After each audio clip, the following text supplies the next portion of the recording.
Okay, I'm live, and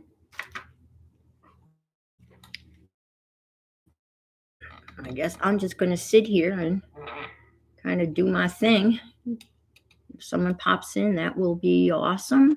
If not, that's okay too. If you went to Carol's YouTube, you saw that she's not streaming today. She's a little under the weather, and she asked me whether I would stream, and I said yes. And I really am not really prepared. So, good morning, Calico Kate. I don't think I know you. Welcome, and thank you for joining me this early Saturday morning. I've been working on a sewing journal, not like a cloth sewing journal, but a journal. Hi, Arlene. Thank you, Arlene. Thank you so much. I understand. I understand. But thank you for popping in and saying hey. Oh, you're Kathy Cowell. Well, did you change? Is this a new name, or do you use both names? I know Kathy Cowell. I'm very familiar with you. You're in a lot of streams, and it's always wonderful to see you. Okay, all righty. Is this a new name, a craft name? I'm not sure, but I like Calico Kate. That's a kind of neat name. Hi, Cheryl. Good morning. Little sister Cheryl is crafting. Jean Moran, good morning. So lovely to see you. Carol's a little under the weather, and she asked me whether I would want to stream or not, and I said yes. And now I'm not so sure why I said yes, but I said yes, and I thought I had some issues with my camera in the beginning. I have a new camera, and I'm trying to get Logic Capture to work, and no one's talking to Logic Capture for some reason. Oh, okay. Awesome. All right. So Kathy Cowell is now Calico Kate, and she is going to be making videos, and that's going to be her channel name. That is super good for you. It's quite the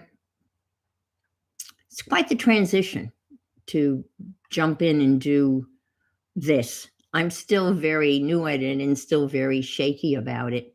And I just always feel like I don't have enough content. But people always seem, you just get on and do your thing and just be you, be honest and have fun. And things seem to work out all the time. And the person that pushed me and got me into doing this was the Jersey Crafter, Laura. And she was the one that gave me the final shove. I felt like a baby bird being shoved out of a nest. And I'm not awake yet either. So I think we're all a little sleepy. I had one of those nights and I didn't sleep very well. And I sleep with my iPad on in my bed about a foot from my face, which is probably the worst thing I can possibly do. So all night long, subliminally, I'm hearing Keisha's auction going on, and that's not really a thing to sleep by. So you doze on and off, and I guess they signed off at 4:30 this morning, which I thought, wow, 4:30 this morning. That's and she started fairly early Saturday evening, I think. But anyway, I was going to go get my glue stick stash. I usually buy glue stick by the case, and I've been using Amazon's basic brand, and I like it. And then I've become a real fan of the Paper Outpost Pam, and this is the glue stick that she recommends that she uses. And this has got autofocus on it, but I can't get into it to turn it off, so I'm going to apologize for that. I wish there was just a button somewhere you could just push it off. If there is, I don't know about it. I got a Logitech 922. And so this is her glue stick. And I really don't find, and I know Arlene bought Amazon Basic, and she said it really smelled bad. And I just think must have gotten a bad batch because this has no odor at all. But anyway, I'm using these today. And let me give you a quick kind of show you what I've gotten done so far. Again, this was a studio box from Junk Journal Johnny's shop. She was putting together these studio boxes a while ago. And I think this was the third box that she made. I think the first one was history related. The next one was library related. And this one was sewing related. And I didn't know that this was going to be sewing related. So this has been a stretch for me because I don't consider myself a sewer. So I decided that I was going to try to take the content in the box, and you get an enormous amount of stuff. It's just tons and tons and tons of stuff, and turn it into a journal. And it's funny because my cover, this picture right here, is a Tim Holtz page, and it was perfect. So this is what I've gotten done so far. Now I haven't figured out how to bind it. I mean, I've got 3 signatures, and it's pretty chunky, as you can see. And I've got a lot of little pieces of, like, I guess, ephemera that she had an older, like a 1982 McCall's magazine. And the other day I just started cutting it up and cutting out little images out of this magazine. I've got a whole stack of, like, classified ads. Yeah. Oh, yes. That's they are, Arlene. They are very, very gummy. Yeah, they are gummy. I know they are gummy. They're gummy all the time. That's my one complaint. There's no wiggle room. When you put it down, you can't really move it around. And that is a big complaint. Yes. So these end papers came from Graphic Fairies. This is just a piece of cloth that came in the box. And then there's the back, some more of that. So here, this is what I've got so far. This is a big vellum envelope. Now this here is, it's pattern paper. And I was watching Joey, the French crafter. She made faux rice paper. And she makes a mixture of Elmer's glue and water and paints it on, like, thinner paper, tissue paper, napkins. And she calls it faux rice paper. I don't know whether I would call it faux rice paper. It's kind of like rice paper, but it gives you a nice textural thing. So I made a bunch of that and stuck it in here. And then what I tried to do is I tried to sew lace. On almost every page is going to have some lace. I have this little baby sewing machine. It's I paid $57 for it. It is not, obviously very inexpensive. It has 12 stitches, and I have been working the heck out of it. And all I'm doing is sewing paper, but I'm really pushing it. I'm sewing cardboard, and I haven't broken the needle yet. I've jammed it up a lot of times, but it keeps on sewing. I kind of keep on waiting for it to break down. I actually bought a Brother sewing machine, the sewing machine that Pam recommends on her website. Good morning, Dixie. So lovely to see you. Thanks for showing up and being here. Allison, I didn't see you. Good morning. Oh, I'm sorry. It was hard to find. I never do that right, it seems. I always screw that up. But you're here now, Allison, so thank you so much for being here. And so this little sewing machine's got 12 stitches, and it keeps on going. But I bought a Brother. I bought the model that Pam the Outpost uses, and it was delivered from Amazon. And Deb Farrell was here. Hi, Brenda. We were in, like, one of my chat rooms, and she was helping me set it up. And she is a wonderful teacher, extremely patient. And we finally got it set up, and it had an automatic threader and all those, and I just didn't like it. It was quiet. Oh, it was so quiet. I just didn't like it. So I took it back. So I'm back to my little sewing machine, which I'll show you in a little bit. I can pick it up with one leg. Good morning, Janet. Thank you so much for being here. And I can pick it up with one hand. I couldn't pick up the brother with one hand. It would take two hands, and it would be hard. So for those of you just coming in, I'm kind of just going through what I've gotten done so far on my sewing journal that is based on the sewing studio box that I bought from Junk Journal Johnny's Etsy shop. Wow, that's a mouthful. Anyway, and I have some other. This is calligraphy paper. It's got the special lines. I had a calligraphy pad. Tear that out. And then this stuff like this came from Graphics Fairies. And then again, some more of the faux rice paper. It's kind of interesting. And this is drawing paper. I have a pair of this. It's perspective paper. Good morning, Journey. So lovely to see you. Yay, pleased or people are finding you. Yes, they are. And that's wonderful. And this is perspective paper. I mean, if you're drawing, it has the lines for perspective. Thumbs up would be wonderful. Thank you.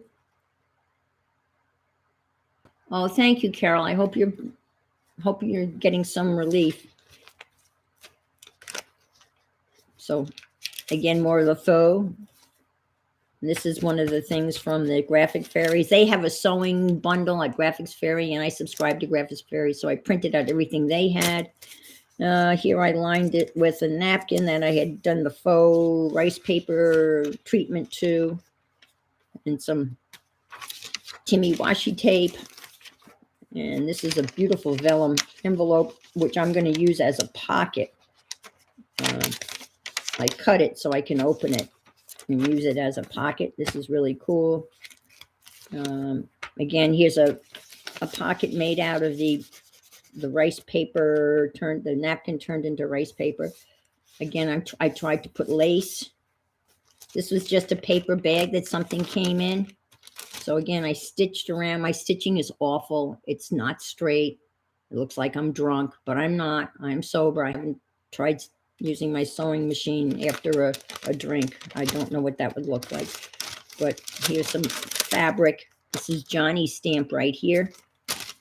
These are some other things. These are some stickers from I printed out a page from the Graphics Fairy onto a big sheet of sticker paper. So I could just stick it on, cut it out and stick it on the paper. And here is some pattern paper that I just glued down. Here is a very fragile German something or other, but I stitched around it. Another sticker is the other side of that. Some washi tape. I love this washi tape. It's got the it's like a little measuring tape. Hi, Janet. Yes, everyone send Carol some love. And this is something else that I turned into a page. This is out of a magazine. This is a pattern. There was a whole pattern in there, and I cut it up and sewed the pattern paper in several layers to make it strong. So this is the cover of the pattern. And so I made that into a page. Some of you may remember these little magazines where they gave you the plans for. That's better. Less glare. So I turned that into a page. This is a whole bunch of pattern paper stuck together, sewn together to make a page. There's some more of the faux rice paper, some ledger paper that I laced up. There's some more pattern paper, made a pocket here. Here's one of those pages from the magazine. And I just sewed this together. Again, made another page out of pattern paper. Here's the cover of the That looks like what, the 1980s disco stuff. I try to keep as much of the sewing element in the book and such. And here's another. I guess this has to really go like so. And some of these ads are, send away for 53 Oriental stamps, 10 cents. The prices are really.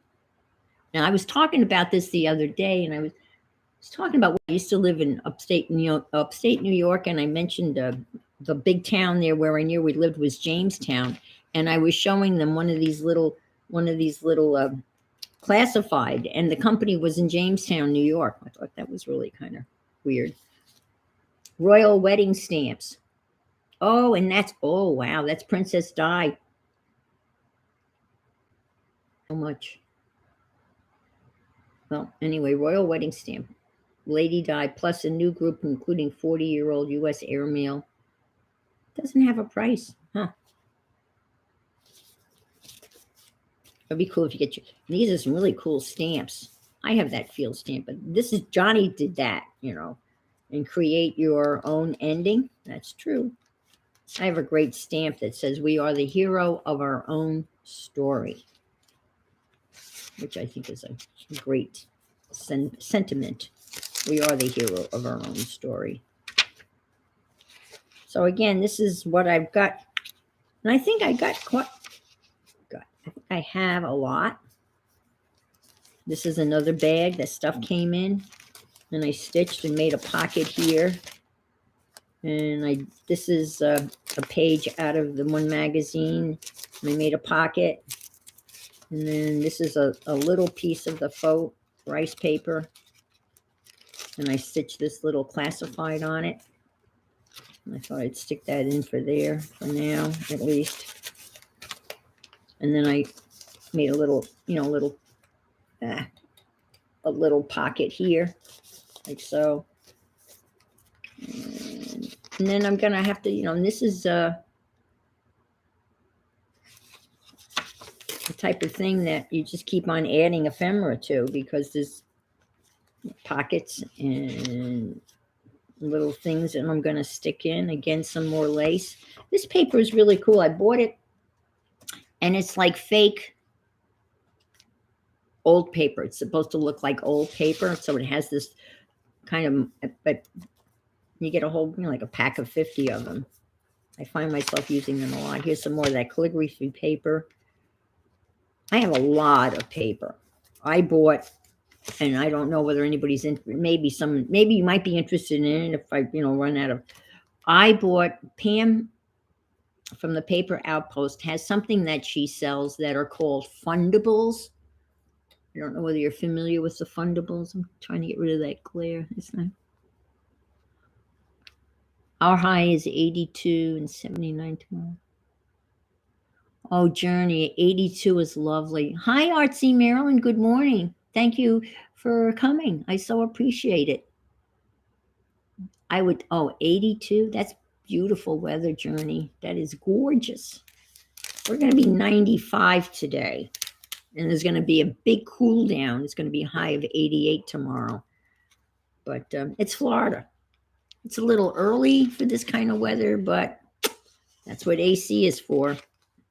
I hate having it run because I can go outside and watch the electric meter just moving right along. So this is the magazine cover that I tore apart and got a lot of these neat little images, which I'm going to use. Here's some of that lace here, some more stitches, some more ledger paper. This was a bag that something came in the kit, and so I cut that open and made that into a pocket. And let's see, more lace, pieces of pattern. So you can see that I've got quite a bit, and that's the end. So I have quite a bit kind of done. Now, of course, the Good morning, Joyce. How are you today? I hope you're doing well. Now that, I can do the traditional, the 3 stitches, well, actually probably 5, and do them and stitch through this. And this is just doubled up cardboard. And that's what I typically do. But the problem is for me, and I think, well, it's keeping it straight. Even though I make like a little, you make a little template and you measure out the holes and you punch the holes. And then I think you're supposed to, a lot of crafters suggest that you put the middle signature in first, and then you do the other signatures on either side to kind of keep it straight. So I've got 4 pretty fat signatures, and maybe that's enough. I mean, they're not the same. I'd have to go back and make them equal. Some are fatter than others, so I need to kind of equal that out. But I don't know. There's the spine. And I was thinking of putting one more signature in, but I think maybe, I don't know, maybe not. Because I'm going to add a lot of stuff to this, so maybe this is as far as I should go. And just leave it at that. So I have the subscribers only feature on, so I hope my mods do not have to take care of any of those idiots that are out there. Idiots, as they say in Ireland. They're a bunch of idiots. Oh, look. Oh, here's a, oh, no, I thought that was the signature. That's some of the ephemera that I have.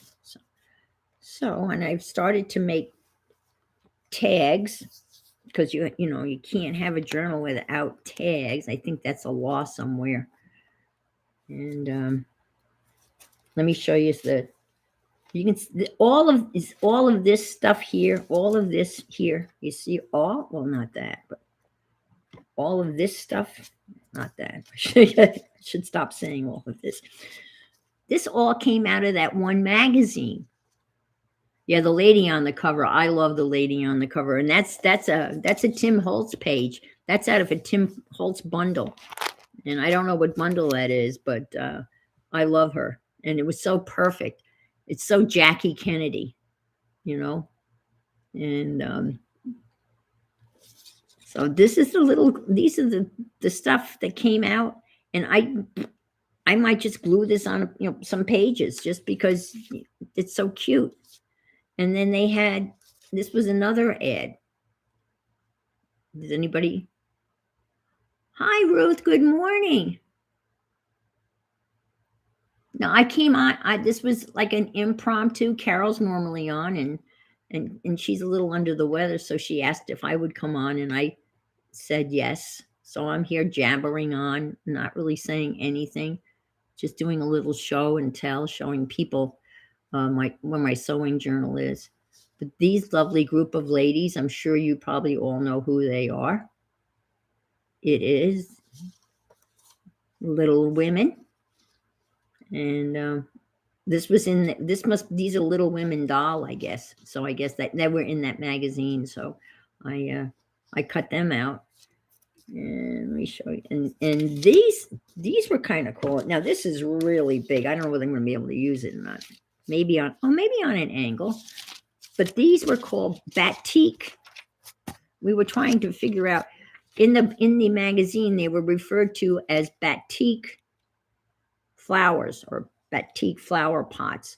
And we were trying to figure out what the batik was. And then Becky thought that maybe these white lines, when you do batik, you fold stuff up and then you dye it and then you get lines. So maybe that's the batik part.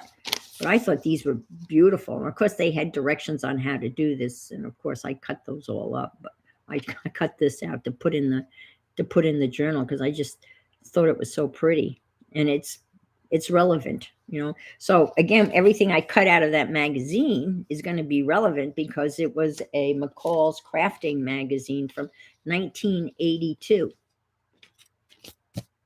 So Anybody else come in? I said hi to Cheryl and Marilyn and Janet and Journey and Dixie and Joyce and Ruth is here. Yeah. So I was making, I'm sure a lot of you do. You take packaging and turn those into tags. I know most of us do that. So here's some lace. Let's see what other neat stuff was in there. This is all from the Graphics Fairy. So, and on sticker paper, so I can just stick that onto pages. But I had this all neatly stacked. I did. I kid you not. Believe me. Oh, and then in the magazine was this. This is somebody's hand notes that were in the magazine. She was laying out a log cabin quilt, and I thought, well, this is really ephemera because this is somebody's. Yeah, boy, it hurts when vintage is. Yeah, I know. Yeah. What actually is vintage? Is there I'm sure. Good morning, Stacy. What is vintage? Anything after? Does anybody know what they? I mean, I could Google it, but does anybody know what the official kind of date is for vintage? Anything before this date is vintage? I don't know. I'm sure we throw that word around, but what constitutes vintage? Walk, I see a cat. Okay. All right. Let's see, what is vintage? I'm curious. Oh, over 100 years old? Oh, wow. I didn't realize it had to be that old. I thought it was like, well, 100 years is antique, but I wonder if antique and vintage are the same. Let's see. What constitutes vintage? What is vintage? Is vintage?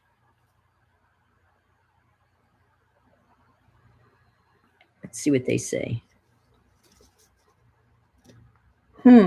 What is considered vintage?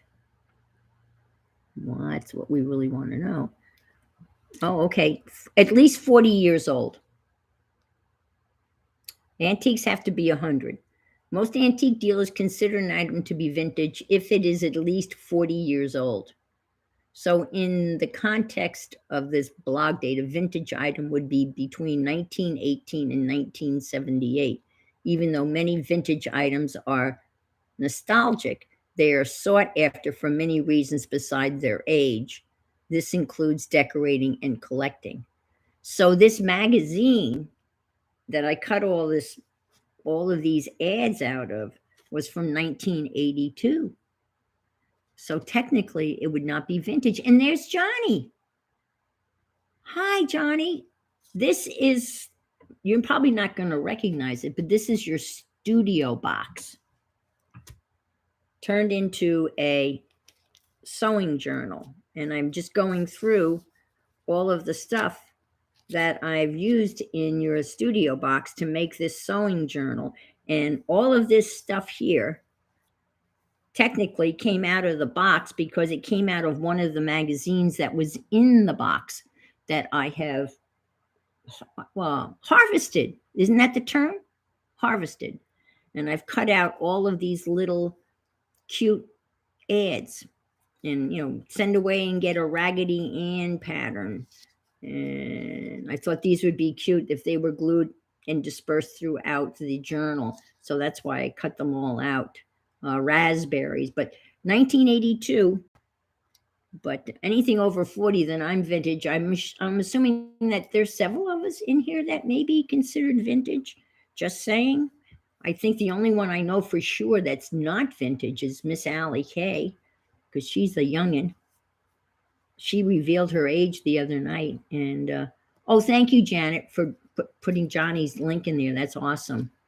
So again, this is the sewing themed studio box from Johnny's Etsy shop. And this came out quite, I don't know, about 6 weeks ago, maybe. I think. But anything over 40 is vintage. I'm way over vintage. Yeah, yeah. That's according to a website. What is considered vintage? Anything 1918 to 1978. So is 20 years old considered vintage? I'm going to say no. Let's see what they say. Generally speaking, if an item is no older than an antique, but less than 20 years, it falls under the term vintage. So it's a pretty loosely defined term, but 40 years sounds about right. So these technically are not vintage, but I'm going to call them vintage. So anyway, these are really, and I cut and I look at this graphic. Some of them it was the graphic that got me. Look at this graphic for a zipper. Is that not cool? Are you seeing it backwards or am I just seeing it backwards? Are you seeing it right way, the right side? Is it backwards to you guys or is it the right way? Because if it's backwards, then I'm not going to do anything. Yes, right. It's the right way? Right way. Thank you. Okay. Because when I look in my screen up here, it's backwards. But as long as you're seeing it the right way. But isn't that a cool graphic for a zipper? That's the zipper. I fell in love with that. So I have all of these that I cut out. Now obviously you can see they were not hard to cut out. Thank you, Janet. They were not hard to cut out because they're all square. But how in the back of a magazine they have all these classified, so that's where all these things are. Poppy the Unicorn, $3.25, paid postage paid. That's the good old days. LL Bean, they always paid the postage. Not anymore. Tapestries, tapestry catalog. Oh, speaking of a catalog, oh, don't let me forget. I got a catalog in the mail the other day. Now I emailed and I subscribed to a lot of the cruise lines catalogs. And if you want some beautiful travel pictures, that's what you do. You just get on their mailing list and they will send you. I get a travel catalog. I'm going to say once a month. And a lot of times it's a lot of little tiny pictures, but usually the cover pictures are just stunning. And I just got this one. And I'm going to go get it. Let me just clean this up a little bit. And it's for the whole year. And it is unbelievable. Oh, isn't this cute? Look at this. Isn't that a pretty graphic? And that's, again, all of this is out of that one lonely little magazine. And they had these quilts hanging, and I thought these were really cute. I don't know. Is that considered a quilt? I don't know what they call. But let me go get that magazine. It's just right here in the kitchen. And I'm thinking of doing a travel journal, and it would not be hard. I would love to go on one of those cruises, but I want to go and stay like in the most expensive room, not down in the hull of the ship.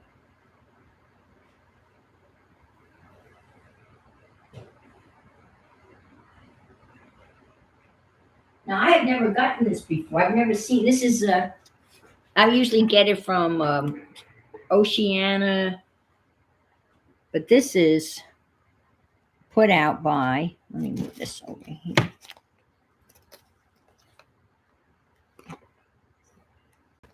I got a little bit of a glare.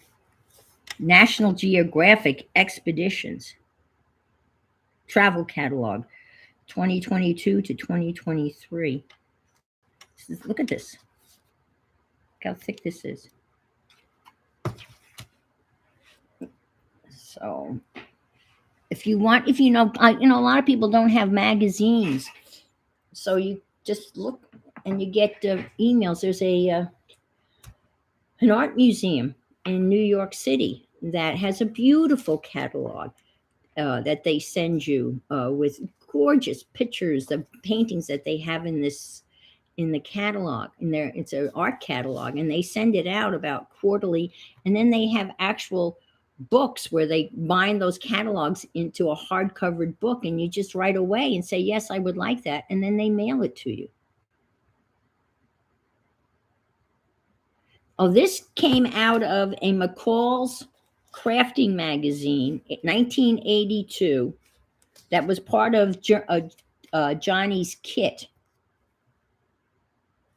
And so I don't know whether you could even find it, but it was, and I can find the cover of it because I turned the cover into a page. Let me just, let's see. Just turned it into a cover. So I should be able to find it because that's not it.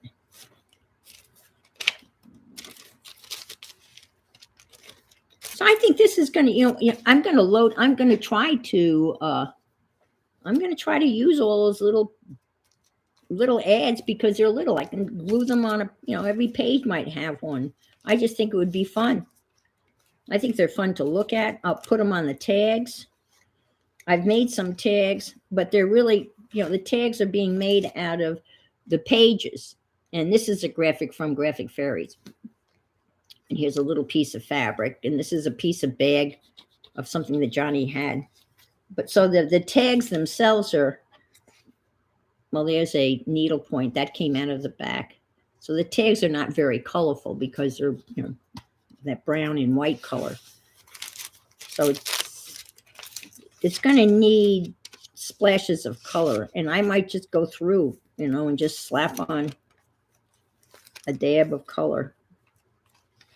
Let me see. I guess, and I'm assuming Johnny must go to a lot of, I don't know where Johnny gets her stuff, honestly.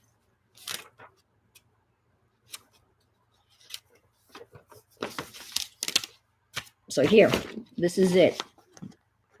It's McCall's Needlework and Crafts. May, June, 1982. So all of this stuff that you see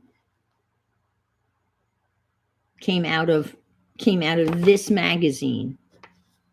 And there's still, there's still about a 1/4 inch of the magazine that's left, but most of it is just, directions in the back because I pretty much gutted all of the little graphics, and I even this is a page. This was a page out of it, but it's cool. So that's the magazine, and that was included in the kit. So yeah, lots of stuff.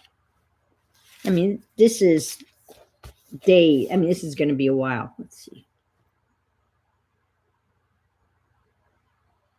Okay, Stacy's saying, okay, sounds odd maybe, but I don't think it's odd. You've never done a junk journal. I'm curious as to what people use them for when as many pages are unable. Yeah, well, that's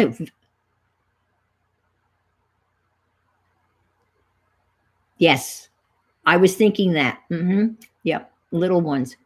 Yeah, and Stacy makes it. I mean, a lot of that's kind of like the crafter's dilemma, or the people. It's like, what do you do with it after it's made? Some crafters say, I don't care. It was the pleasure of making it. But for a journal like this, I've made an Alice in Wonderland journal that probably everybody in here has seen. And it's got tons of pictures and stuff. But I've also made what we call journaling spots all throughout the journal. And that's something that you can do. You can have a journal like this that is this busy, as busy as this. But you can have areas where you have journaling spots. It's the fun in making it. Like this would be, if I didn't put anything on this page, maybe just outlined it, this could be a place where somebody could journal. They could write something. Or there could be like a little pad. You lift up a little piece of paper, and underneath there is plain paper where people could journal. I could put, when I make the pockets, in the pocket, there might be something, a tag that you can pull out that'll have a journaling spot on it. So those are some of the things that you can do. You can fill it up with, and even the embellishments, as Janet's saying, you can put embellishments in that mean something to you, but or you just make it, and every once in a while you go through it, and it's just fun to look at. But yeah, it's not I guess the point is, not everything in crafting has to have a purpose, I guess. I don't know what people would agree with me there. I mean, so I don't know, but I don't know whether you agree with me or not, but it's just the fun in making it. It's the challenge. For a lot of us, it's a challenge. I've got all of this. Hi, Ampex. Good morning. It's the challenge of, okay, I've got all this stuff. How am I going to put it together? Where am I going to put it and have it look, interesting? Or just sometimes I just want to slap stuff down. I mean, you're in that mood and you want to slap something. No, I'm not kidding. But you can always slap a picture down on a page. And I may even end up doing that because I love just gluing and cutting out Harvesting magazines with no rhyme or reason, just because that picture, I like the picture and I would like to see it again. Oh, you poor thing. Well, at least you're out early before it got too hot, huh? Becky's out mowing the lawn. Ugh. I don't miss that. Don't miss that at all. A place to put all your junk mail. Yeah, my daily journal. I'm a daily journaler. I mean, I write in a journal.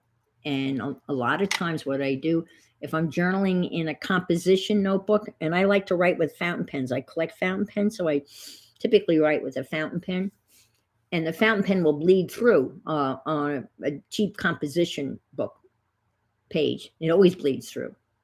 But on the page, on the side that it bleeds through, I typically will do like a collage type thing.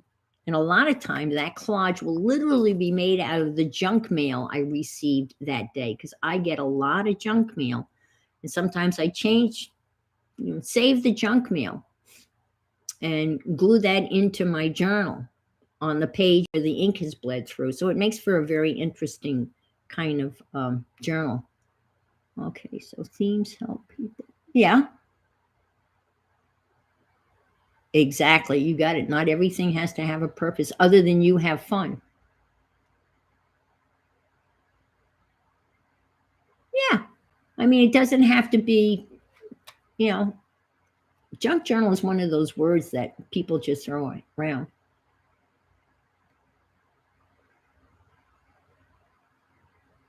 I know. They are gorgeous. And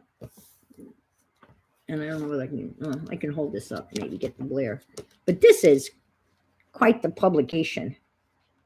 And I don't think I've ever gotten, I'm on there. I'm on many mailing lists, but I don't think look at this. You look at this. The baby. Is that not a gorgeous picture?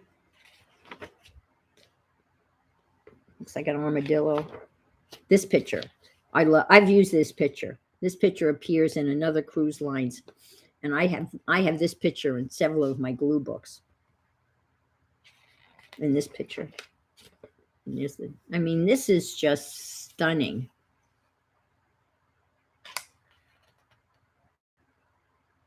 Yeah, stick them in outer space. Yeah, I like what Dee Dee does that. Yeah, that funny yeah, you know what I mean. I can't say the word. But and then if you even want just little pieces of maps. But typically, most of these things have big, beautiful cover pictures, and then they're really tiny pictures. But these pictures are really in pretty big. Uh, ah, this is a gorgeous one. Let's see what they have in the back here. Oh, look at the camels. Woo. That's cool, right? You put a kitty cat or something on top of a camel. Oh, look at the koala. So this is, again, I've never gotten their catalog before. So this is a new one for me. But again, you get on one, excuse me, get on one of those mailing lists. And of course, these are really good maps. And I'll, why the maps are so good, because it's National Geographic, and they make like yes, they could be, the smaller pictures could be postage stamps. Yep. These are Nat Geo maps, and they make the best maps out there. So these little maps are much better than the maps that come in other type of travel journals, because that's a National Geographic like map. There's the United Kingdom. Nice turtle. Nice birds. Seals. So this one is, this is a good one. Good one. Canada.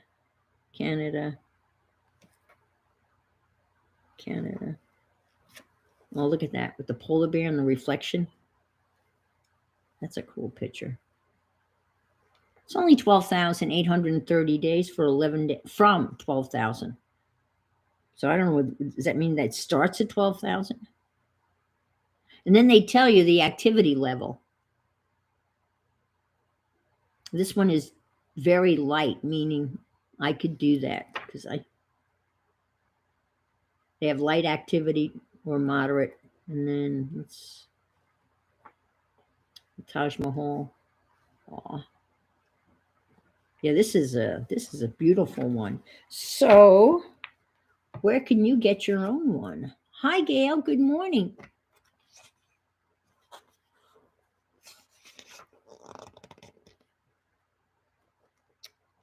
Well, if you want, I guess you could get one by, it's natgeoexpeditions.com. natgeoexpeditions, all one word.com. There's a phone number, but most of us, I don't know that I would phone. And you can go to that and ask for their catalog. They're mailing it out, but this is gorgeous. It's really, this is pretty impressive. I get a lot of these. This is a nice one. So it would be fun, huh? Did anybody here? Well, several of you went in Barb's yesterday. That retreat in New Hampshire. Did anybody look into that? Anybody? I don't know if anybody looked into it.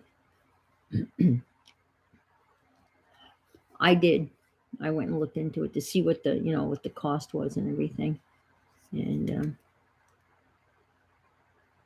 it's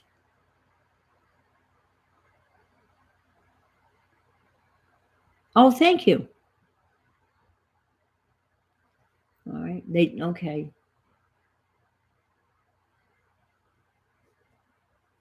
I'd love to go to that tree, but it can't happen for me this year. Yeah. Oh, that's right. Yeah. It's a woman that she's known for, I guess she said 30 some odd years. And they have bought a place up on Squam Lake in New Hampshire. And it's a retreat. And Barbara's going to be, it's a week-long retreat. And you can't book you can't go just for the day that Barb's teaching.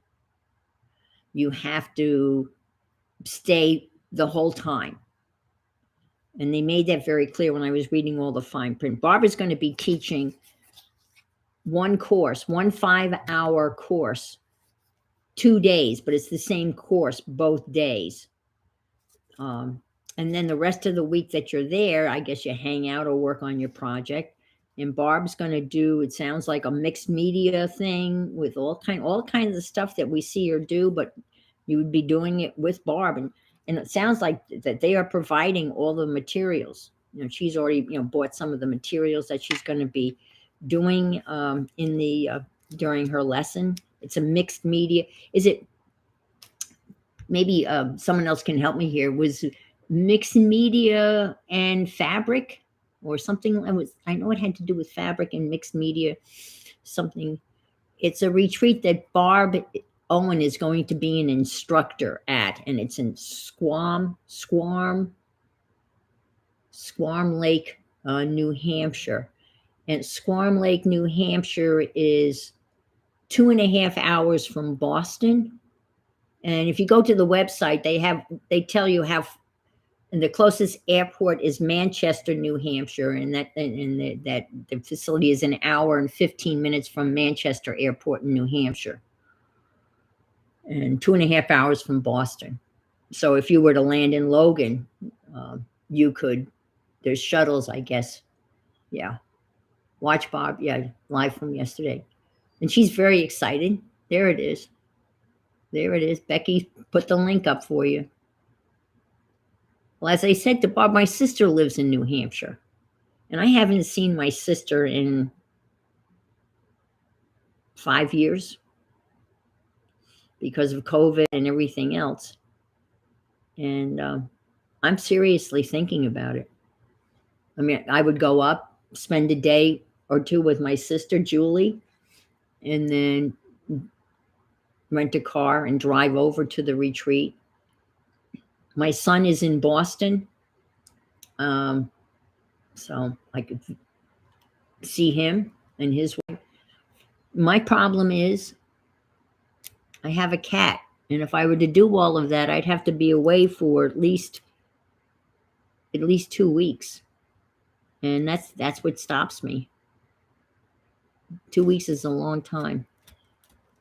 I mean, I could find somebody to take care of her for 2 weeks, but I'm thinking about it though. I mean, the opportunity, that would be awesome. And to see my sister. Yeah, I know. I mean, I don't mind going away for a weekend or even, I went out to Utah, and I was out there 5 days. And that seems to be almost the limit. But it's hard. And I do have a lady down the road who literally lives on this street. Merging mixed media and textiles. Okay, that was it. Textiles was the fabric part of it. Yep. Thank you, Becky. Thank you so much. Oh, yeah. And in September, well, it's like the beginning of September, like September 15th through 18th. So I don't know whether the leaves will have changed yet. But it would certainly be nice to have a little like fall weather after, being in Florida, because September is just as hot as August here in Florida. It doesn't really cool down until the end of October. So, I mean, September is still a pretty hot month. So, yeah. Good morning, Vanessa. Good morning, good morning, good morning. So, if you guys don't mind, I would like to, I know several of you, well, just Becky, I think, and maybe Janet, have already seen this monster of a collage book that I did a while ago, but I was going to flip through it, and then I was going to maybe do some big collage versus little collage. And I still haven't figured out how to, I haven't spent much time trying to figure it out. It's bound, and I think I bound it the way that Becky showed us with the two.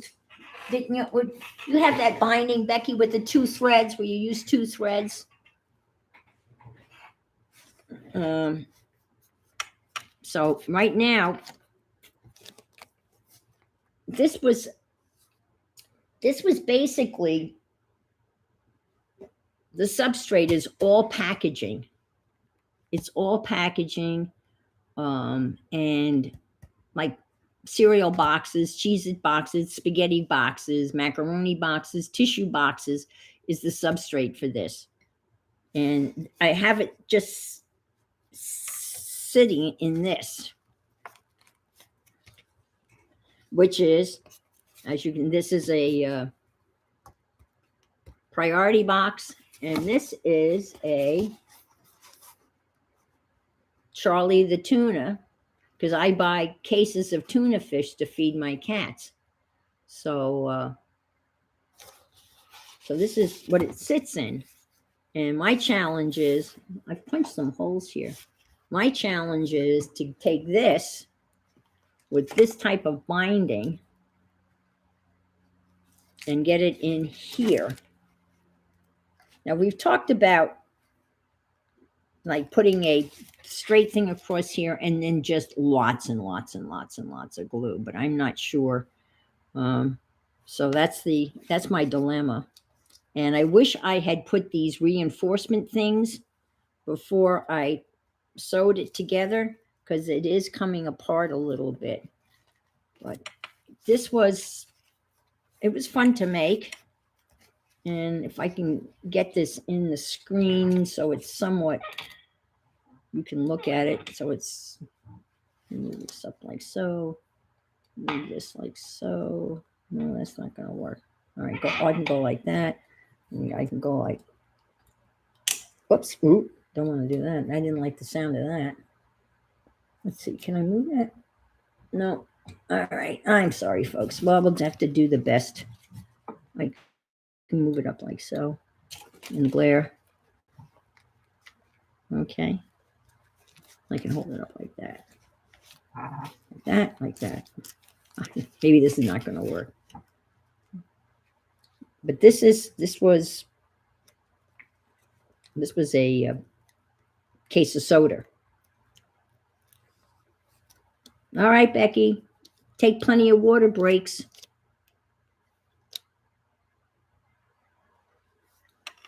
Vogue. But this is a lot of fun. And sometimes you do little collage, and sometimes you go big. And this is one of those where I went big. Again, these are all the substrate here. This is all like Cheez-It boxes, cereal boxes, soda box cases cut up. This is a funny story. If Mary Lou was in here, she would get this one. This is Jane Fonda in a Bazaar magazine, and Jane Fonda was featured in it, and we were laughing about it. There was just too many what to do with all those Jane Fondas. And then here is some other type of packaging. This is, those the little boxes. I made tags out of Cheez-It. And I think this is well, I can't even tell. Here's more Jane Fonda, but this is really kind of fun. But these were all boxes of packagings. This is a spaghetti box, because we were laughing about how long her legs was. So this was a spaghetti box.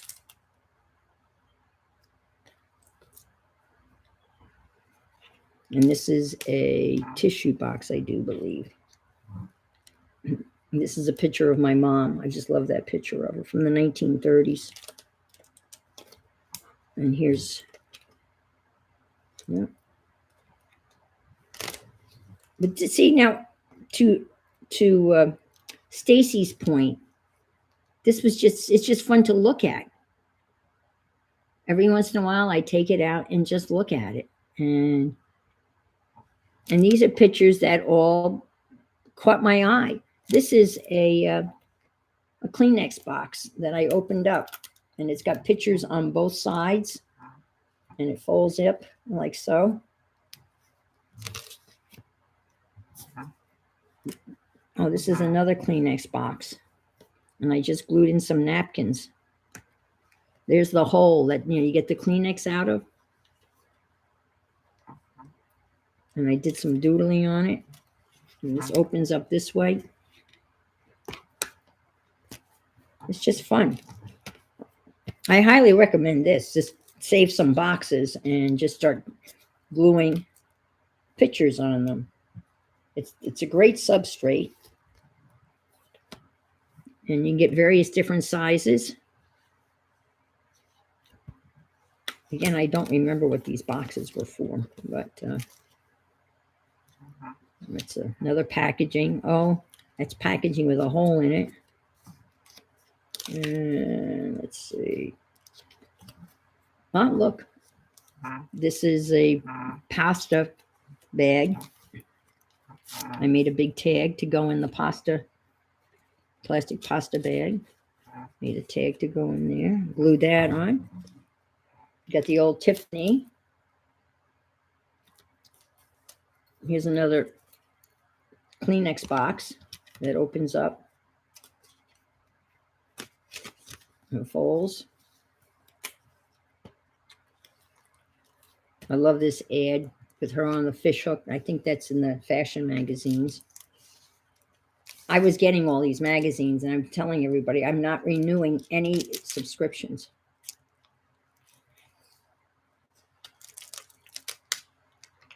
Hi, Roy. Yeah, the Laurettes. Yes. Did you hear that I made your travel game? I don't know if you heard through the internet Vine, but I made the game that you were kidding around in Carol's. You said there should be a game, go back 3 spaces, your package is lost. Well, I made that game. So I played it last day, and it's called Where in the World Is My Package? So I gave you credit for being the inspiration. So yeah, the Kleenex boxes are fun because they can open up and you can do so many different things with them. Yeah. Got pictures of all different sizes. And I think that's just a box, but you can see. But this allows you to use bigger pictures. This is a Amazon foamy, it's got the foamy, packaging. Oh, I did some stitching here. Let's see. Yep. And these pages go together. I mean, that's out of one magazine. And then of course that's not in that picture. And then let's see what we got here. Oh, this should, yeah, this opens this way. And then this goes this way, and then it opens up this way. I stuck my mom in again. I believe in kindness, also in mischief, also in singing, especially when singing is not necessarily prescribed. Mary Oliver. That kind of sang to me. Ah, ha, ha, ha, sang to me, get it? Anyway. It's mom again. So, and I threw in some, that's from the Sistine Chapel ceiling. But again, I was going for big. Come on again.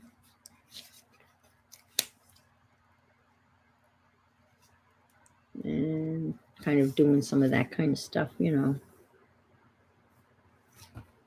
this opens up here.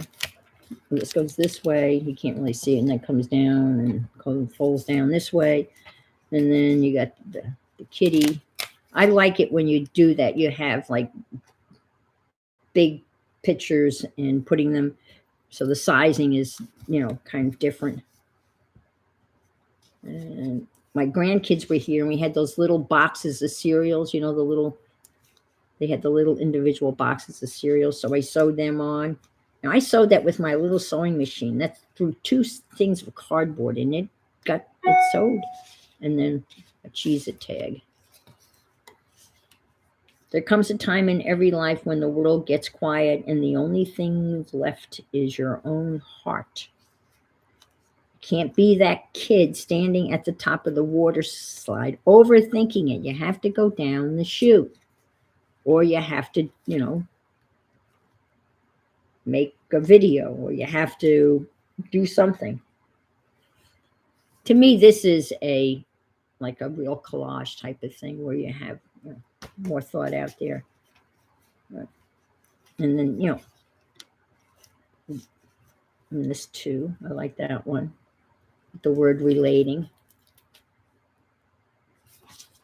And some jeans. And the end. So this was a rather large attempt. I mean, this was a big project. This was. But I enjoyed every bit of it because all of these pictures obviously meant something to me, and they still do. And when you go back, when you make something like this, and then you don't look at it for, say, a year, then, and you go sit down, and I hope I didn't bore you by going through this, but I just, it really encourages me to see something that, that's something that I was able to do. Actually, you know what I used? I used Amazon glue sticks. I didn't use Yes Paste. Yep, I know. Good morning, Jean Ann. Yeah. I mean, I have Yes Paste, and Yes Paste does a great job. But it's very sticky. You get all gummed up.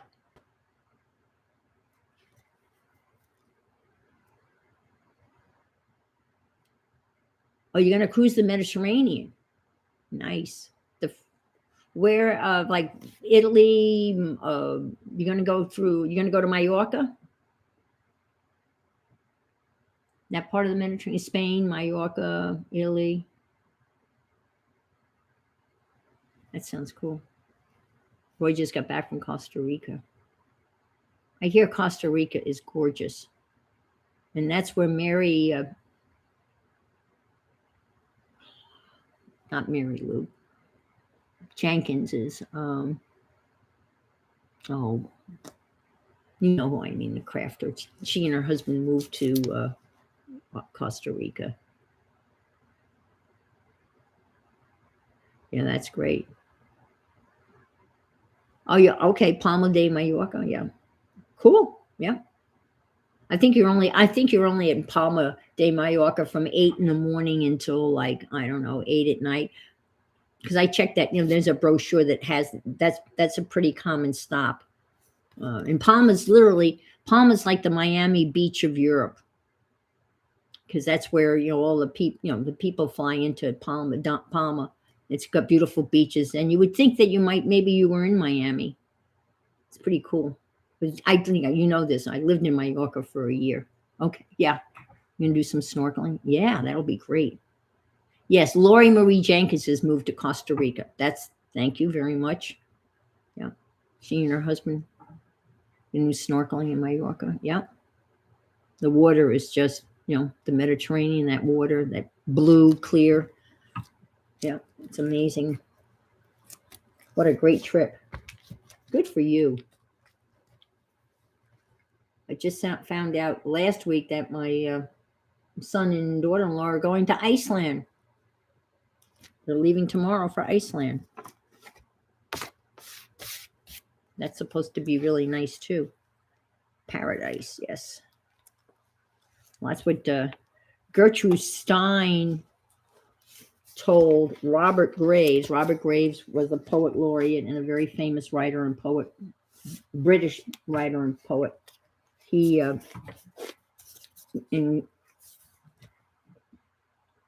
Gertrude Stein was of the Beat generation, and she told Robert Graves, he said, if you want to live in paradise, go to Mallorca. And he went and moved to Mallorca, bought a finca, which is a small farm up in the hills. And he lived happily there. And then the Spanish Civil War came about, and he fled the island. Franco took over. And then when he came back to the island, he had to buy his finca back from whoever bought it. Oh, okay, they had well, that's what happened to Dave and Alex. Their trip to Iceland had been canceled because of COVID, so now they're getting to do that.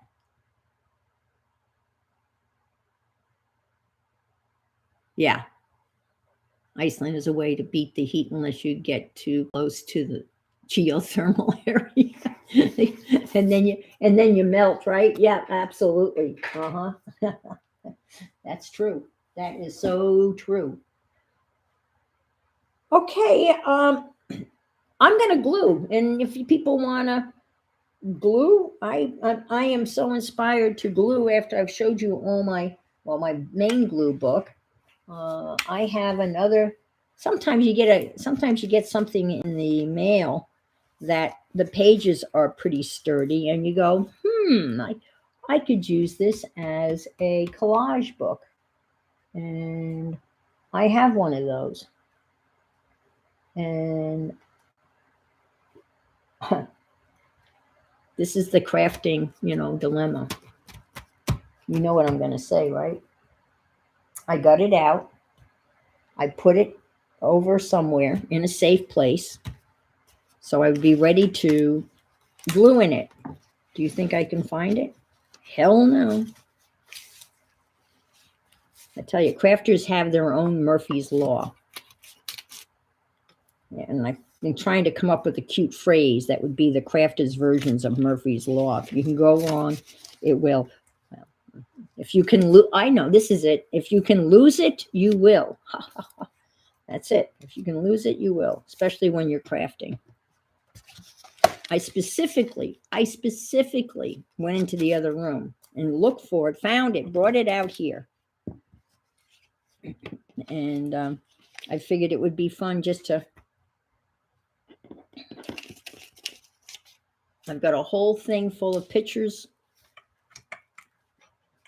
that I've already kind of chosen to kind of look at. All right. This is, I will find it. Do not despair. When you're crafting, you like to have everything within arm's reach, right? See? There are the pictures. And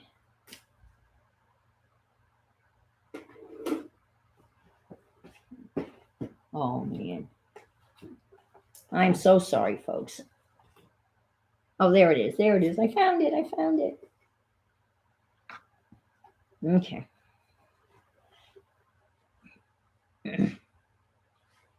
Ta-da. It doesn't help if I'm rolling over the National Geographic expedition thing. Throw that on the floor. All right. The last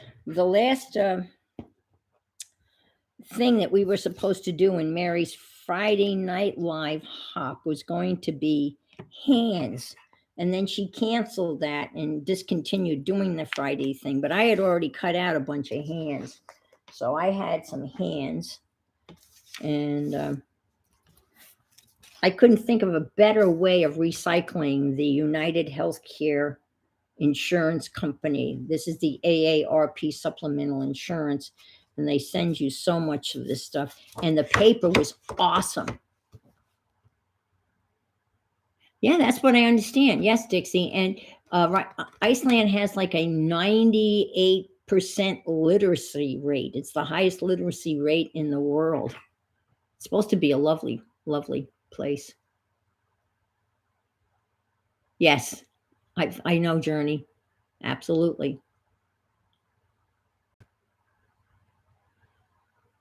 So they sure do send a lot of stuff. Okay. For budget, yeah. So this is see how wrinkly this is? This one turned out very wrinkly. But again, I like it. This is like when you take something large and then you have an unexpected element. So you have the bear and this is unexpected. And again, this is very wrinkly. And I was using a glue stick. So as you can see, I don't know if you can see how wrinkly these pages are. This is some Timmy tissue paper here. This is just regular, and I just colored it in with some crayons or whatever. Now, when you get to this page, this, I don't know if you can see it, but this is perfectly smooth. And this is Yes Paste. Yeah, I understand. And Yes Paste, there are no wrinkles. But again, to me, there's a learning curve. But once you get the hang of Yes Paste, you can put on large pieces, large pictures like these glossy pictures from magazines, and there's not a single wrinkle on this particular page. And it is Yes Paste. Yes, I use a a brayer, an old brayer. This is what I use. And I just go like so. But I see a lot of people use like a t-shirt or whatever to smooth it out. But this is, again, that's pretty smooth. And this is smooth. This is Yes Paste. And I've got a hand. I have to put a hand in here. But this was the hand collage that I was doing. So I've got still have some hands here. I think hands are so much fun to do. Let's see. I'm going to put this here. That looks good. Might have to get rid of that. Yeah, I think I will. I'll get rid of that. And so anybody else have any crafting plans for the day? I know it's very hot, so I think it's hot everywhere in our viewing area. Even in Canada, I think it's hot. Hot-ish.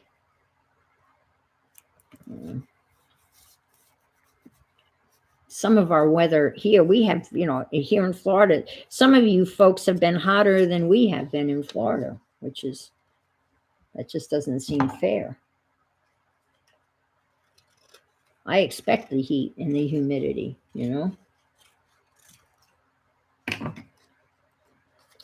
Oh, and Nettie and I know many of you know Nettie.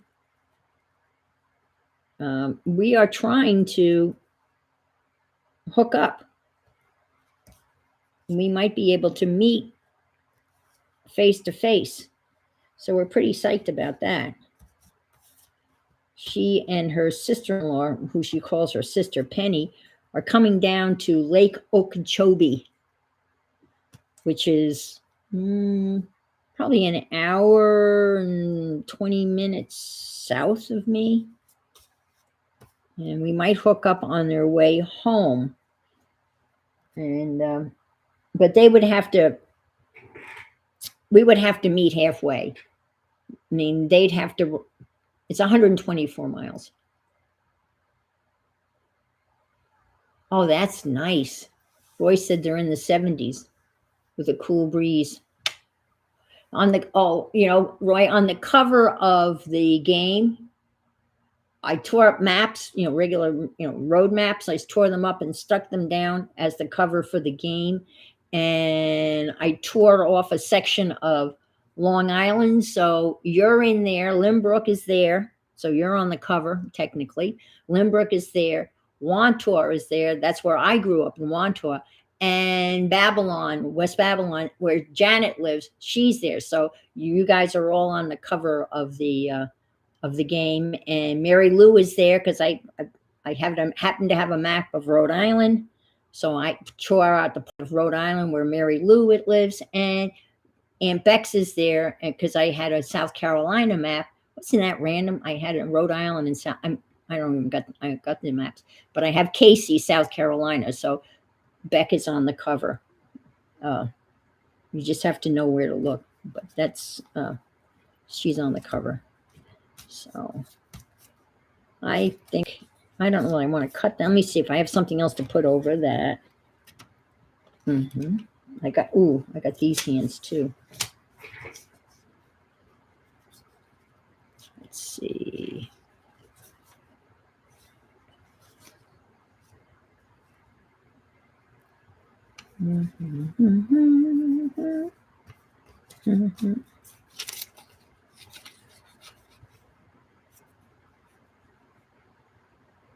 Yeah, you said that, Janet, that you've gotten kind of like more like the typical London weather.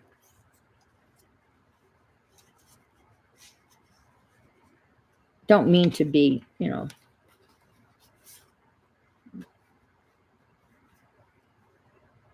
but I've only been to London in the wintertime, so I always was so impressed that in London they have these beautiful flower boxes with geraniums in them. And the geraniums were the reddest geraniums I've ever seen in my life. And it has to be because of the rain. But they were just gorgeous, this vibrant red in these with the green leaves. And they were like in these flower boxes. I remember that. I mean, I remember a lot of other things about London, but the geraniums were very memorable too because of how vivid they were, how red they were. And the grass, oh my gosh, the grass is so green. So, and that has to do with the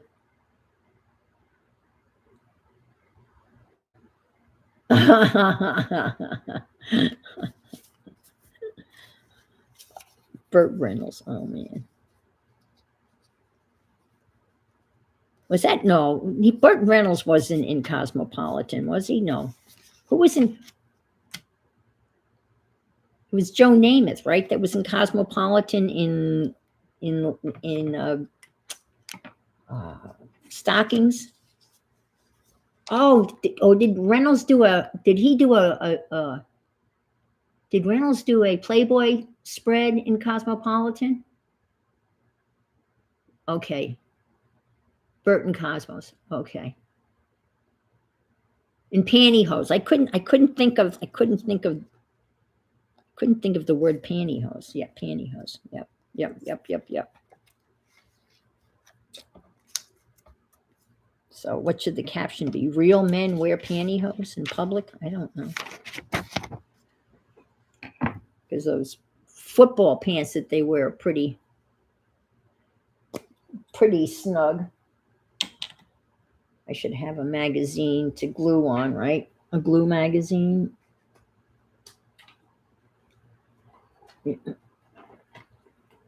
I have one over here.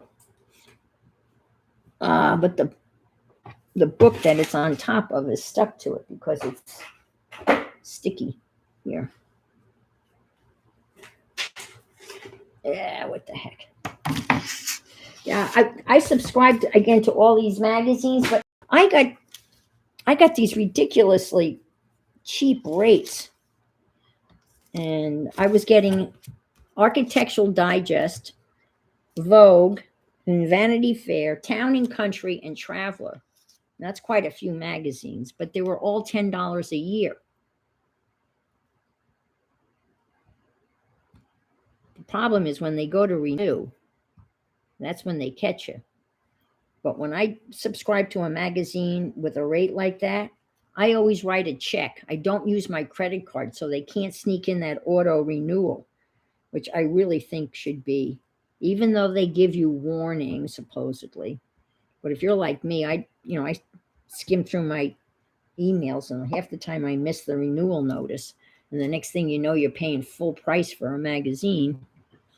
And so I just write a check so they don't have my credit card information.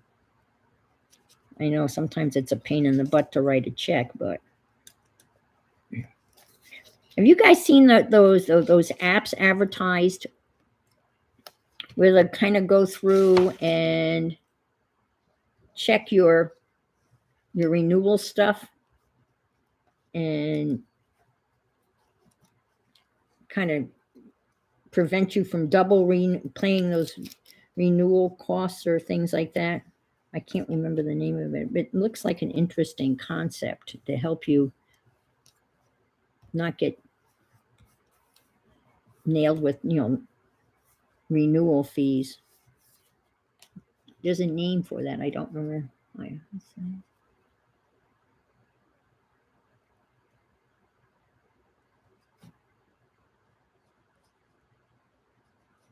Well, thank you, Jenny, for being here.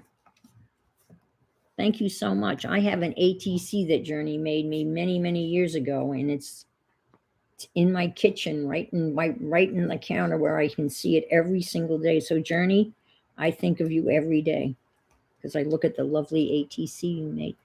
So, thank you for coming, and have a lovely day.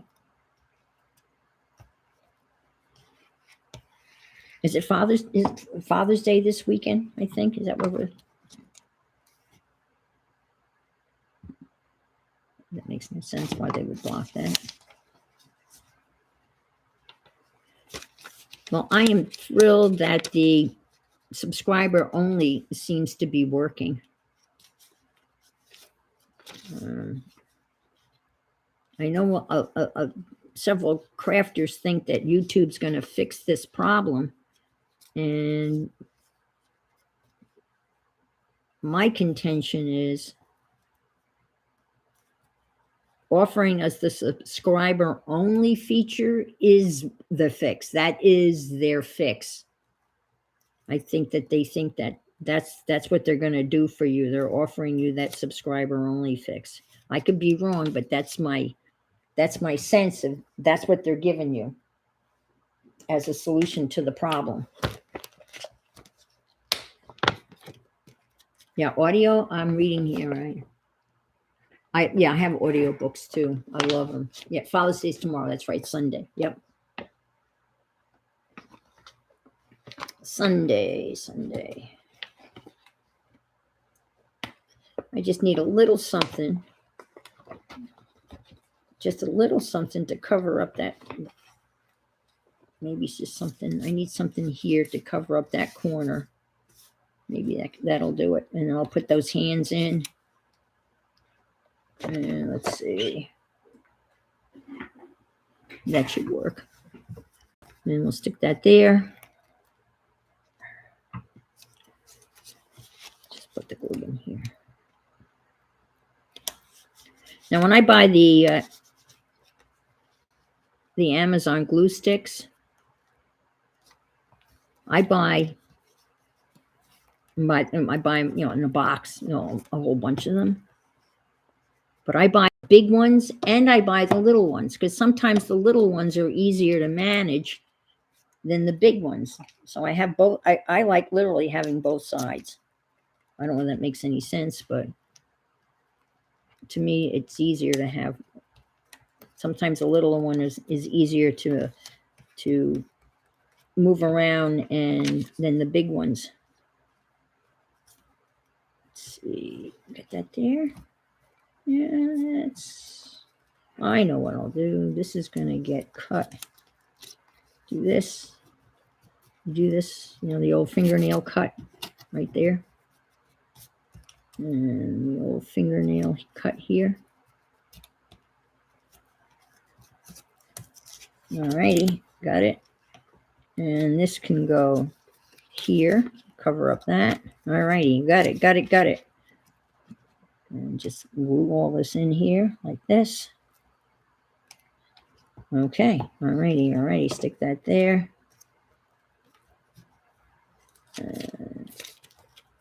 Stick this here. And there we go. And glue this. Put this.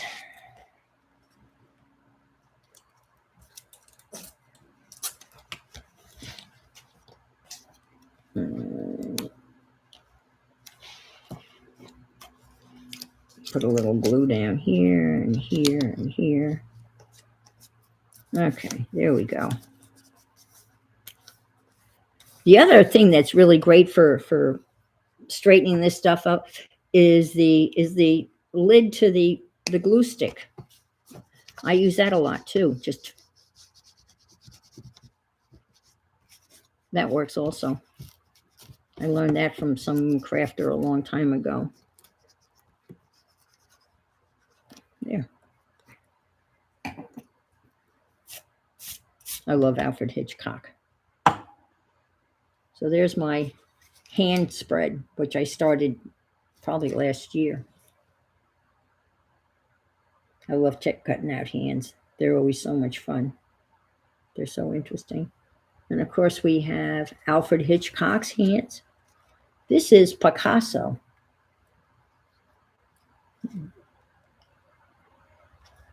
Chuck Berry, I do believe. Okay. All right. How are we doing on time? Are you guys ready to watch me do a... Well, let's see. Got some biggin stuff here. Biggin. So this is big stuff.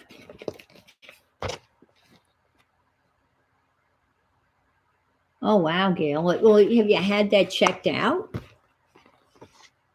Gail said she had a concussion a couple of years ago and wonders if that has anything to do with the change in your eyesight. It's possible. Science Wonder Stories. Oh, wow. This came out of a Smithsonian book that I bought, I think, and I cut it up. So that's hard. I really like that though. Let's see. But how much of that do I want to cover up? I don't know. I have to cut that off. But sometimes, you just want to go big. Like big, something like that. I like that. How does this go? That would be interesting.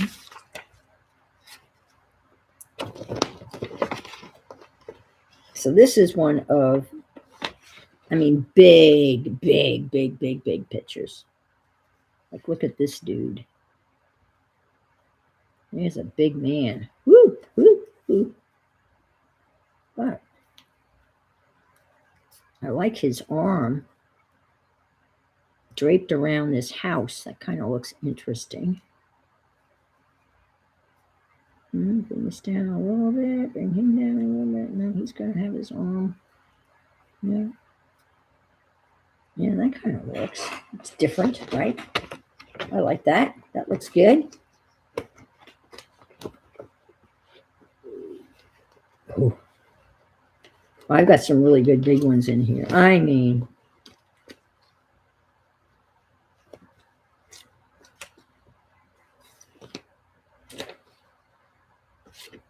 need something small over there, though. Smallish.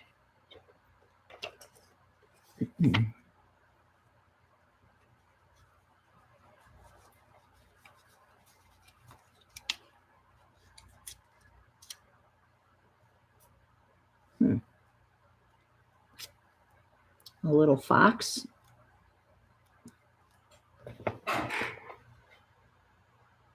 Yeah, it doesn't look bad. No, something down. Something.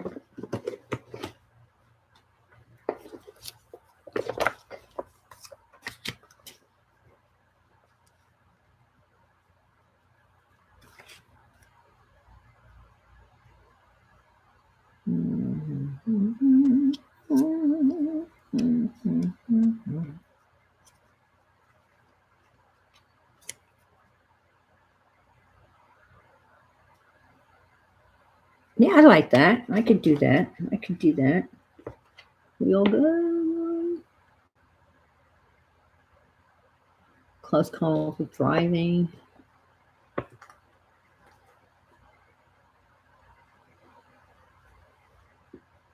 Marilyn need healing energy. I'm sending you healing energy. And that'll go into there. So, yeah. that wasn't that bad because you can see how many big pieces I have. This can go under here. And then, of course, you've got to figure out what goes in first. And a lot of people take pictures of the layout, which is a brilliant idea. Notification. Okay. Just got a message from Nettie telling me that Owen has made me something. Owen is a grandson, and he is quite the artist, and he likes to share his artwork with me. So I'm his arting buddy. And no, he's really good. I mean, he's a little guy. I think he's 5. You should see some of his artwork. It's amazing.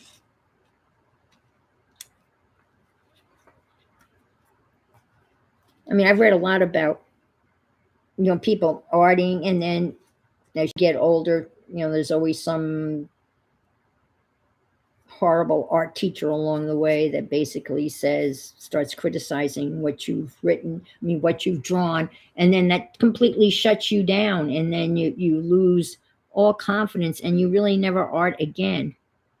And I've heard that happen to so many people, and it just makes me so furious. And then as an adult, it takes you forever to be able to kind of build up your confidence. I don't really have much ability. In my mind, I don't. And I decided that if all I could ever do was draw stick figures, well, then I was going to draw the best stick figures I could draw and enjoy every single stick figure that I drew.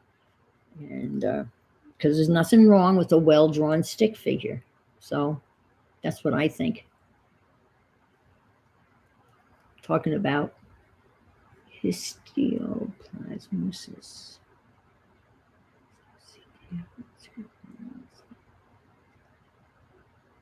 Okay.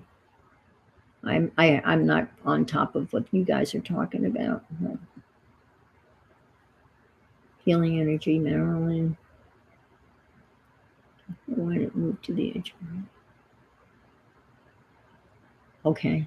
All right. That's eyesight, right? Yeah, I have the beginnings of glaucoma, but I think everybody of a certain age has the beginnings of glaucoma. I'm of that certain age, so when they did the eye exam, he said, "Oh yeah, there's a little tiny dot way, way, way, way back, but I don't think I have to do anything about it." Oh wow, a substitute teacher severely criticized my snowman winter scene in 4th grade. I still remember that day vividly. Isn't that awful?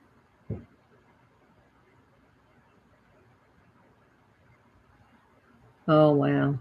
And then Kathy says, when teaching, the art teacher asked me what I was drawing. It was supposed to be a tree. From that time on, she did your drawings for me. I still can't draw a good tree or any. Oh gosh. I mean, Roy was an educator. I was a teacher, an educator, and our words can really make or break a kid. You know what I mean? And half the time, many times, you're not even aware of what you say. I mean, I taught older kids, and I didn't teach art. I taught like government and economics and world history and world religions. But still, and I taught older kids. But still, it's it's so important. And honestly, I know you'd find this very hard to believe, but I was a little sarcastic when I was a teacher. I could be a little sarcastic. And it was talk about a learning curve. I'm coming from New York, teaching in New York, coming down to Florida and teaching in an Episcopal Florida school. And, it's, hey, y'all, y'all, hey, y'all. And all of this Southern lingo, and here I am being pretty snarky. I guess that would be the word. I was pretty snarky, and it was a learning curve for sure. And sometimes I got in a little bit of trouble.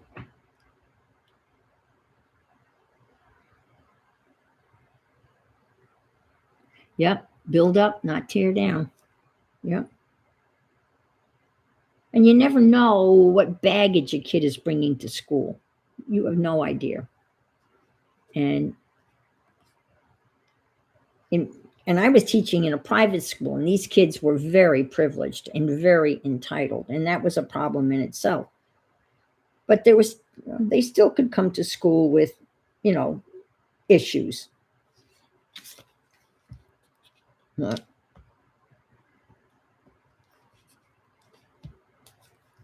I always found the hardest thing about teaching was not the content, but keeping them engaged and motivated. That was the hardest thing, especially when trying to teach economics to a bunch of seniors who have mentally checked out. That was really hard to keep them somewhat engaged. Many of them, it was a second semester course, and many of them had already been accepted to college, and they didn't give two shits about economics 101. So what we did was I found a really, really cool stock market game that was designed by the Wall Street Journal, and it was free, and it was a blast. And I gave them each $100,000, and they were able to go and invest. But first, they had to research the companies, and we talked about why people invest. And I said, you can invest if there's, say you like Nikes, maybe you want to invest in Nikes. Say you like Walt Disney, so you invest in Walt Disney. Say you want to invest in companies that are good for the environment, and so you seek those things out, and you choose what type of investments you want to make, or you look at the track record of the company, and gains and losses, and you look at the bottom line. So and because we had several discussions on how you pick stocks, and you choose what you're going to invest in. Are you going to make an ethical decision by some of your choices, or are you just going to be looking for the bottom line, the profit? And that brought about really some really, really, really very meaningful discussions. And the biggest compliment I ever got as a teacher, or ever got from a teacher as a teacher, was when a parent came to me and said to me, we were talking about what you did in class today. We had a discussion at the dinner table about, let's say, about how to invest in stocks. And to me, that is the best compliment, because when you have a teenager, normally they don't really want to talk much. But if your teenager can sit down at the table and you can have a conversation with that child, and the parent is thrilled that they're having a meaningful conversation, that to me was, I always felt that was the best compliment I could ever receive. That being told that, their child had talked to them about something that we discussed in class, that, it went beyond the classroom. And I always thought that was, I appreciated that more than anything else, really. That the kid was that excited that they were willing to talk to their parents about it at home. That was always fun.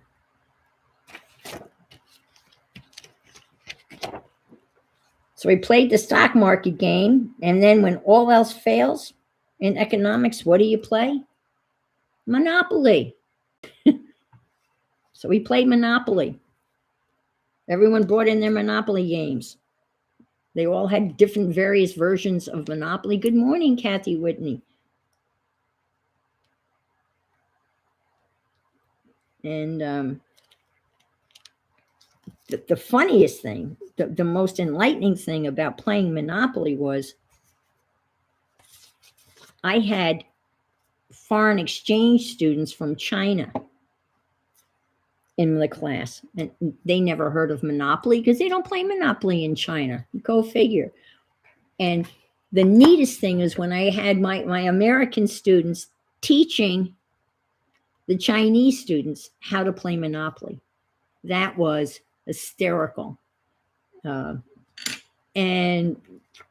the Chinese students picked it up without any problem. They got it. They got it. So I thought that was fun to watch that interaction. And the same thing with the stock market game. We played that for almost the whole semester. And then I had prizes for first, second, and third place. And it was funny to watch the kids, because they would get so excited and they would be talking about, again, they were talking about, look, I'm investing in this and this is doing this and this is just to have that interaction and them talking that's the best, at least in my opinion. So that's how I managed to get through economics with seniors. Government was a little bit more difficult, but I did get all of my seniors that were old enough, and it was a mid-year election, but I got them all registered to vote. And then they voted. It was a midterm election. I can't remember what year it was. And some of them said that they were really surprised that when they went to their local voting polls and they were standing in line and people looked at them and they looked young, right?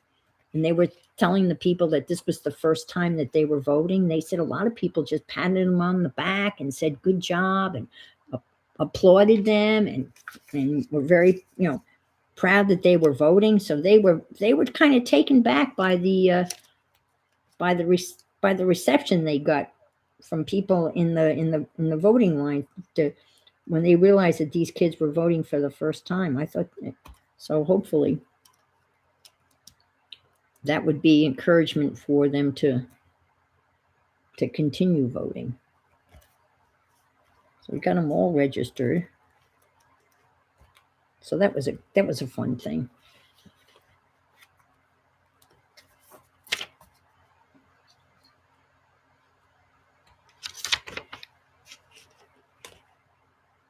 But economics was probably the hardest to kind of keep them engaged.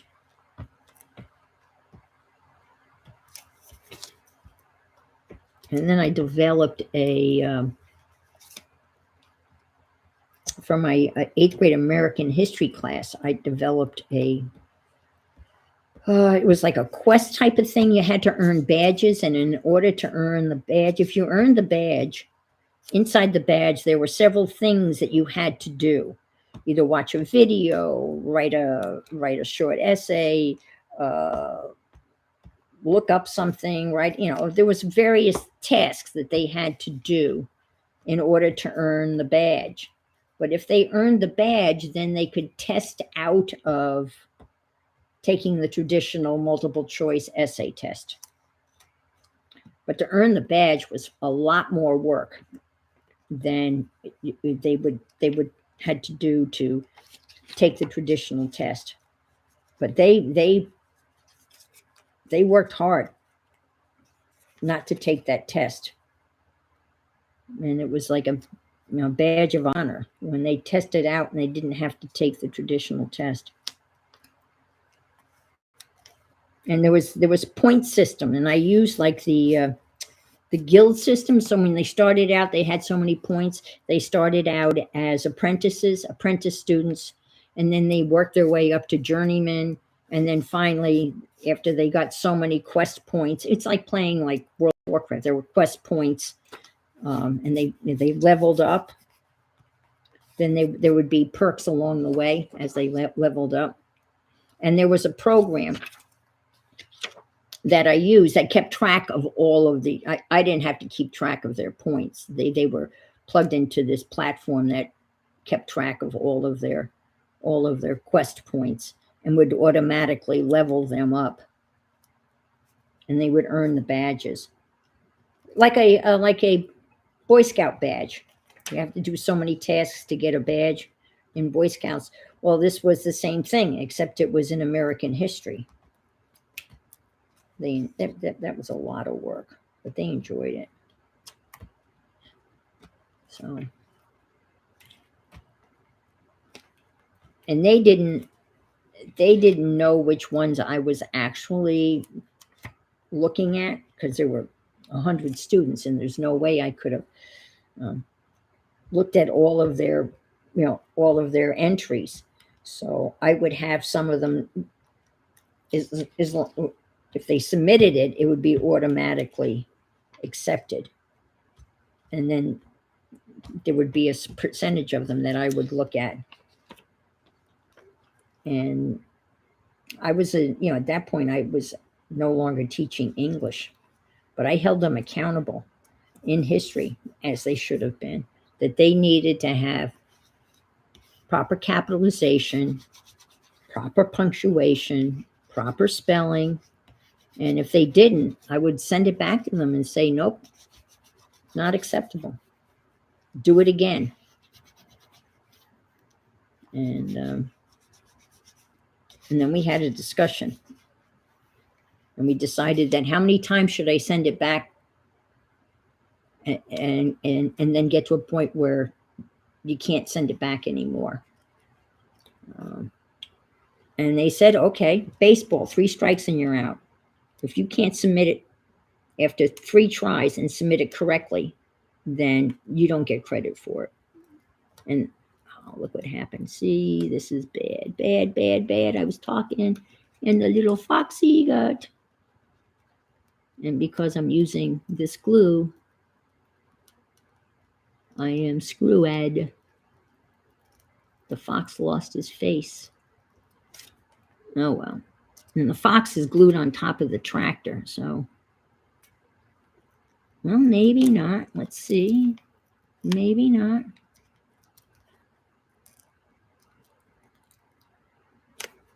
Now, what do you use crystals for? I mean, other than making jewelry? To look at? Oh, you don't want to see my head. I see you're talking about crystal lover. Yeah, I don't know anything about crystals.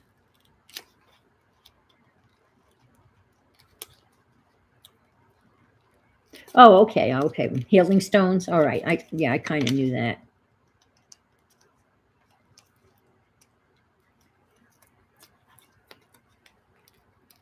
I don't know if I'm going to be able to get this fox out of here. This is going to be.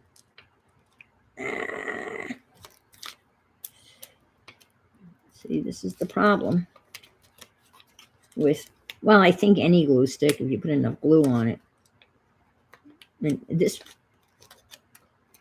okay, all right. Well, that's not bad. We can, the fox lost his face. However,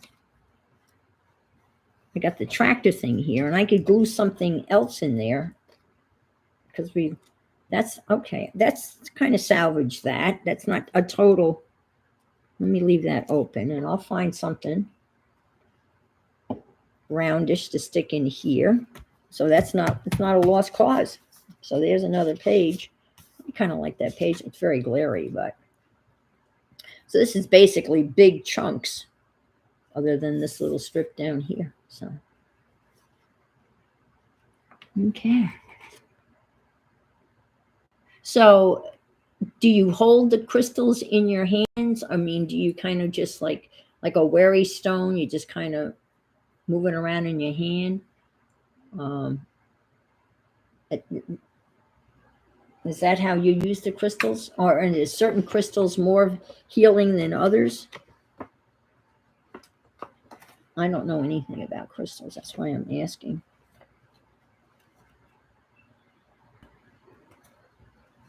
Trying to see.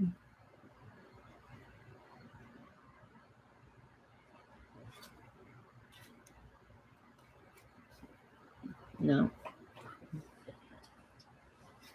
Anything about crystals? We know nothing about them. Now let me ask you this. Are there, I'm assuming there are fake crystals out there, like synthetic crystals, and then there's the real deal?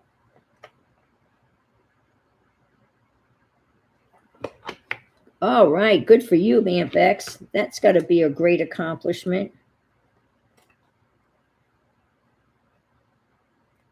That's a lot of work, especially in this kind of weather.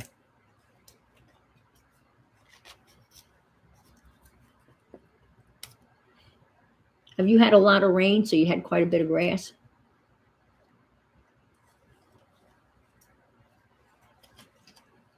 I'm just doing a big collage, Becky, with big pieces. And I screwed up. So I'm trying to cover my boo-boo here. That's different. I kind of like that.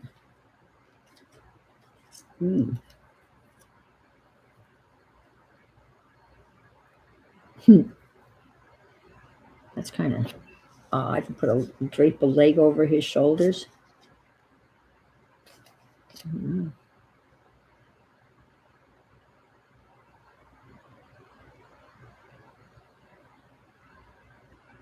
Yeah. I would think that's a good plan. Shower, ice, and Tylenol, and recliner, and rest the meniscus. That little tear in that meniscus can be very, very problematic. That's for sure. For sure. I love that. I love that. Did that one. Well, guys, it's been a pleasure. And I thank every one of you for stopping in this morning and being so gracious and allowing me to entertain you for a couple of hours. And we should all wish Carol good luck and hope that she's feeling better. I will be on tomorrow morning at 9 a.m. And what I'm going to be doing, I have no idea. So we'll figure that out.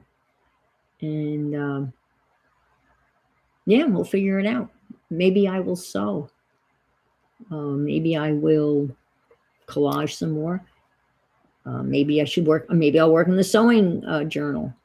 But we'll figure it out. So thank you so much for being here. I so appreciate it. So tomorrow I will be on StreamYard, not YouTube. It'll be shown through. It'll be shown through YouTube, but it'll be coming. I don't know. It'll be in StreamYard, broadcast on YouTube. I think that's the right thing. And so if anybody wants to join me tomorrow, then I can just push out a link, and such like that. So our collage, both sounds great. Thank you, Janet. I appreciate that encouragement. I do, because sometimes I don't know whether people are really interested in this kind of thing. I mean, I could do this, all day, and I'll probably continue doing it for a while. Okay. Well, bye. Be safe. Take care of yourself. And stay cool. Well, you're all cool. We all know that. You're all cool, but stay cool. All righty. Bye-bye.